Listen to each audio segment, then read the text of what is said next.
Ulan eh, no? Napakanipis eh. Maglalagay ako ng 7-Eleven sa highway kahit ayaw kong maging kapitalista. Ay, batik nga talaga, no? Ewan ko lang kung nakarelate yung iba sa ginagawa ko, ah. Pero tapos ko lang maglinis ng motor ko.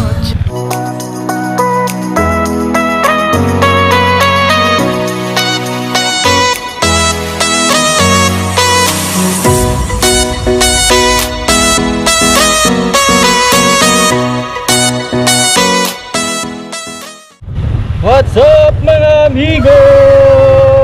Yes sir! So ayun nga mga amigo, no?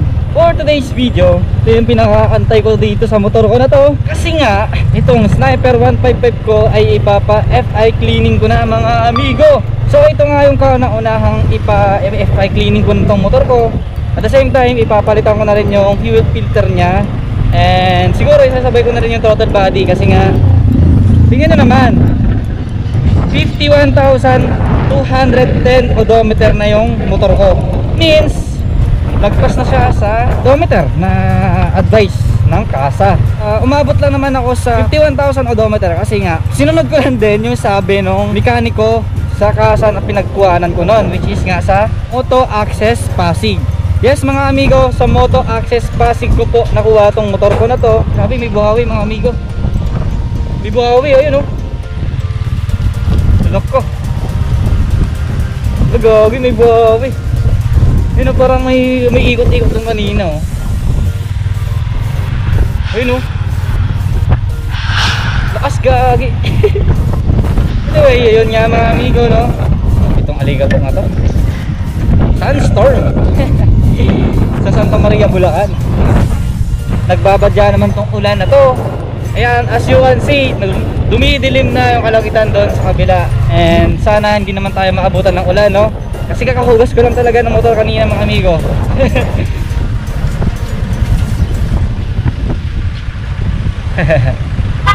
Di Paps, kung kailan naghugas ako ng motor, tsaka naman umulan. Eh summer naman ngayon, di ba? Minsan talaga nakakachamba tayo ng isang, ano yun?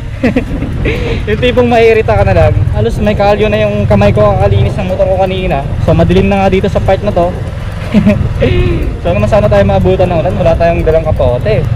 Amigo, no, kung mapapansin nyo, naka-shirt lang din ako kasi dito lang din naman yan sa Santa Maria, Bulacan. Tapos malapit lang talaga yan dito sa amin, sa Marilao, San Jose del Monte. Yan, magkakalapit lang yan dito.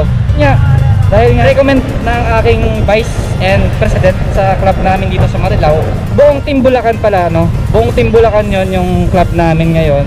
Halos lahat ng Bulacanyo is kasali doon sa Sniper 155 na club. So kung mayroon pala gusto sumali na taga Bulacan or kahit saan man sa Bulacan, no, part ng Bulacan, pwede kayo mag-join mga amigo, and i-message nyo lang ako para mas mapadali ko kayong i-add sa sa group chat, at depende na lang kung saan kayo i-assign na mas malapit na makapag kayo EV, no, or ayun nga, para banding tayo ng mga naka-Sniper 155. Uy, may mga mga parts, baka may makita ako doon mamaya. Baka ko yun mamaya. Nag-ano lang ako kay Vice tsaka kay President, no, ng club namin, na pupunta ako this day. Sundin natin ang nasa manual. For 20,000 odometer, magpapa-FI cleaning na dapat. Okay lang naman umabot ng 40 and 50. Basta ang mahalaga dun mga amigo, nakapagpalit tayo ng intake. Yung sa akin kasi hindi ko pa napalitan yung fuel filter, kaya medyo kinakabahan ako. Baka mamaya makadamay na yung aking fuel injector, which is yung talaga yung pinaka-delicates, no. Ika nga, prevention is better than cure. Pero dapat noon ko pa ito pina-FI cleaning masyado lang talaga akong busy. And yun, so ayun yung mga amigo, update ko na lang kayo kapag ando na tayo sa mekaniko natin. Alright, let's go! Woo! Ayun mga amigo, malapit-lapit na tayo dun sa destination ng ng motor shop na ating papagawan. Kaso yun nga, ay budget nga talaga, ewan ko lang kung nakarelate yung iba sa ginagawa ko, tapos ko lang maglinis ng motor ko. Diyos ko po. Ayan kasi nanginayang ako sa tubig kanina na pinanlinis ko tsaka sa sabon.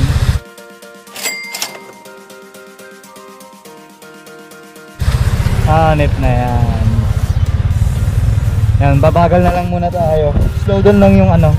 Slow down lang yung paraan natin para hindi siya matumihan. No, linis-linis niyan eh. Ayan mga amigo.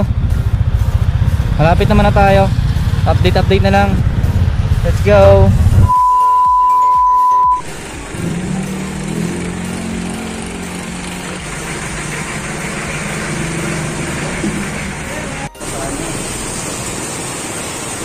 Lumakas yung ulan eh, no? Boss Carlos.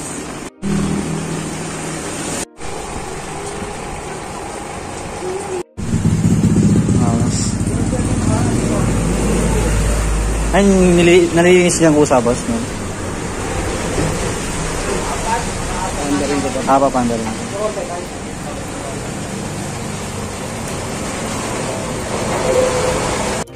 Yan, dyan sa part na yan mga amigo, nilalaga muna nila yung total body para maging malinis lalo.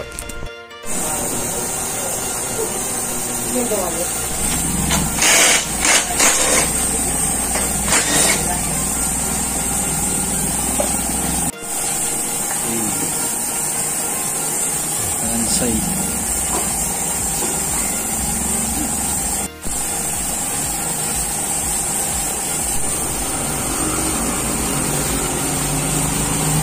Papasabi yan na.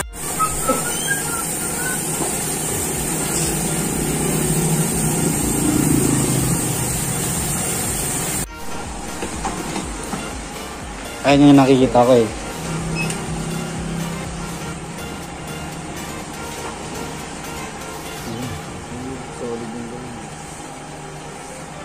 Ibig sabihin niya, goods yung injector niya lang. Boy yan. Masok.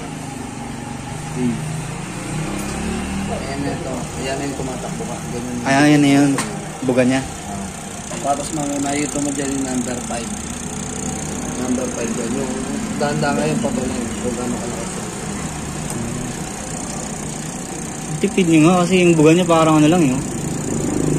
Mas pakalipin ito sa amok eh. Napakanipis eh. Yes, no?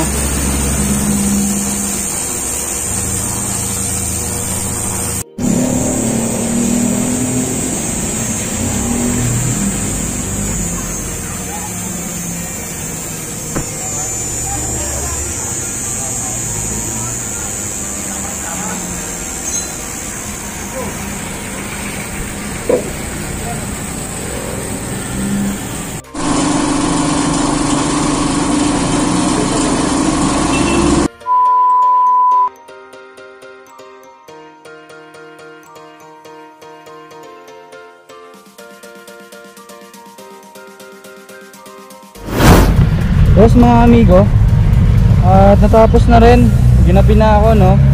Hindi ko alam kung anong oras tayo nakarating doon kanina, pero tingin ko mga nasa ano, na alas 4, ganon. And natapos tayo mga 6:45 na.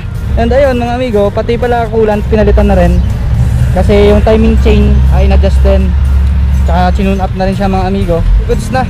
At least napalitan na rin yung fuel filter natin, and then yung ito pala ang pinalit natin na ano, na pag dito na coolant. Parang ano siya pang kotse, yung ano na to, yung coolant na to. Yung performance niya mga amigo, tsaka ako na siguro sabihin sa inyo kung mga 1 week, no, mga 1 week after neto. So ngayon mga amigo, yung para sa akin, yung nagbago sa kanya, yung ano niya, yung smooth niya. Alam mo yun, yung tunog na nagatok, I mean yung parang may something na tunog na nakakairita. Ngayon nawala na siya. Yan yung na-feel ko ngayon, and parang naging ano siya, smooth na siya ulit. And ang sabi nga nila doon ng mekaniko eh sa 50 KO do dapat i-refresh na rin dapat yung engine nito.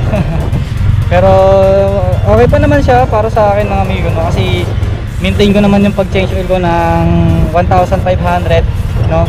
Yung 1,500 to 1,800 mga ganon, yung nagpapalit agad ako ng langis amigo.